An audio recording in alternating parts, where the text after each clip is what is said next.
Good morning and thanks for waking up with us. It's Tuesday, August 14th. I'm Lauren Barnes. I'm Joe Moreno, and walking through the school doors tomorrow, last day of summer for the kids, right? Yes, Nixa Public Schools actually heads back this morning. So, right. Well, I'm sure all the kids will think bad omen because it's rainy and not great out there. It's a very wet start to your morning. We want to check in with meteorologist Beth Finello, who's in for Lisa. She'll have your forecast first.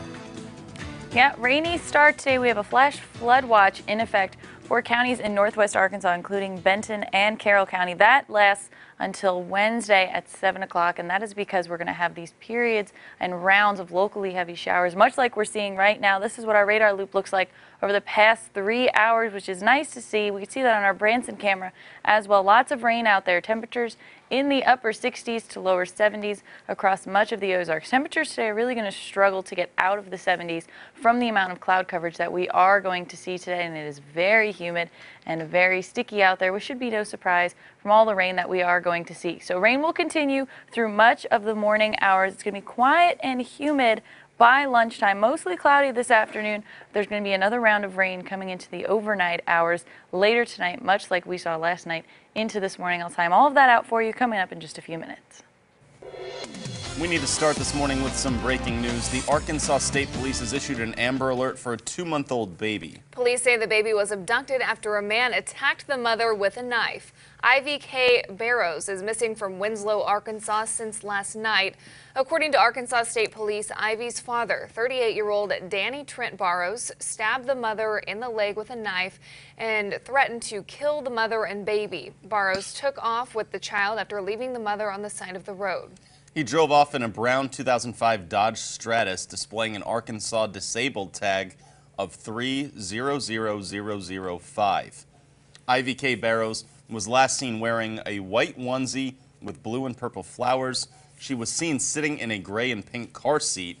Danny Barrows is 5'11" with medium-length dark brown hair and green eyes. He was last seen wearing a tan shirt, khaki pants, and possibly a ball cap. If you have any information whatsoever, you should call 911 immediately. Making news now this morning, a local representative is getting involved in a dispute between a Springfield construction company and 2 of its former employees. State Rep. Crystal Quaid will hold a press conference this morning to join forces with a Missouri workers union who are speaking out against Springfield-based Delco Construction. Last May, 2 former Delco workers held a strike in the strike in the parking lot of Bass Pro, claiming the company had unsafe working conditions and didn't pay its employees. Now court documents show an ongoing lawsuit between Delco and at least 12 employees involving wage theft for construction jobs in Carthage, Waynesville, and Greenfield. Representative Quaid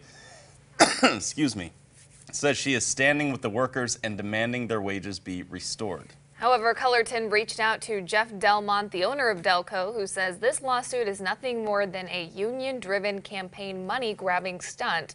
Delmont says his company has a very good safety rating, and he has evidence that the 2 disgruntled employees broke laws before quitting on the job. Delco is based here in Springfield, but does most of its work in Kansas City. The business has worked on several buildings for industrial companies and school districts in the area.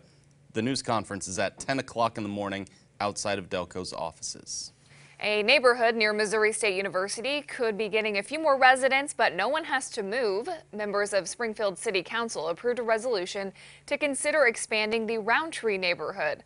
The dotted lines you see there on the map show where the new boundaries would be, expanding to Elm Street to the north. The resolution only sets in motion the process of making the change. Reviews and hearings still need to be done before it's final. Some more local news for you. Believe it or not, otters are causing trouble underneath docks and boats on Lake Taneycomo. Several of those otters have been spotted sneaking around stealing fish from anglers. Color 10 visited a couple of marinas in Branson, and both owners captured video of the otters hanging around their boats, sometimes up to 4 or 5 at a time, and they're actually tearing up boat equipment and hurting businesses. So they can claw and eat upholstery, the foam that's behind the upholstery, life jackets, safety cushions. They're kind of mischievous. They like to steal those, and as well as chew, and they like to poop on those too. So once they mark a spot, they all know to come to that spot. So where you had one, you may have 4 or 5 a night coming to that spot.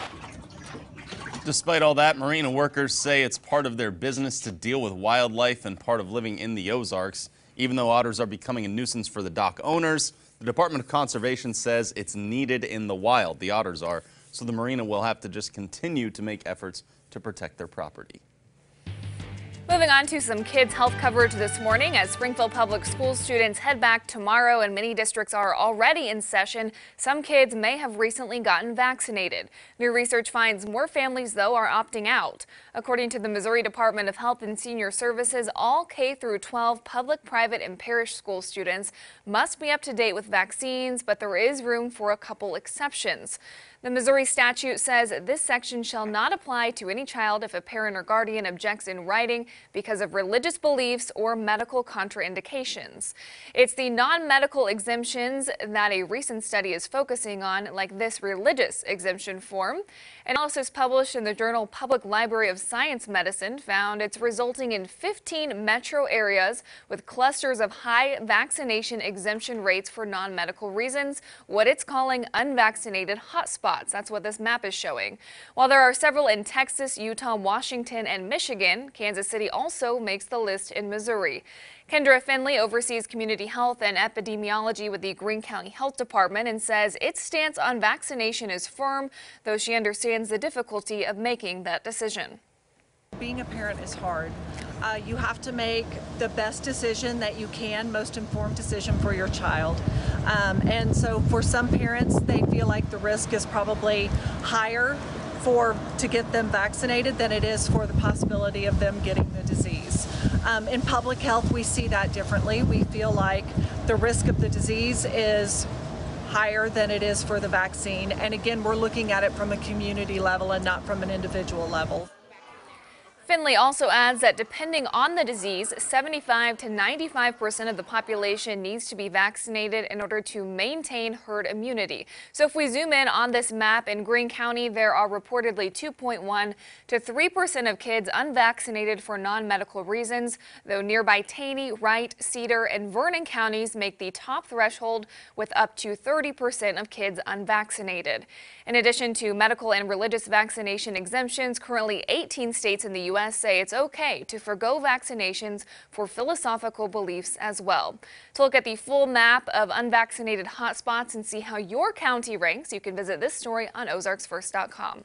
And there is a place for your kids to get immunized for free this morning. Jordan Valley Medical Center is hosting a back-to-school event from 7 a.m. to 7 p.m. today, serving as a one-stop shop for physicals, dental and vision exams, and immunizations. Jordan Valley saw more than 250 people yesterday, and the clinic expects to serve at least 800 during this two-day event.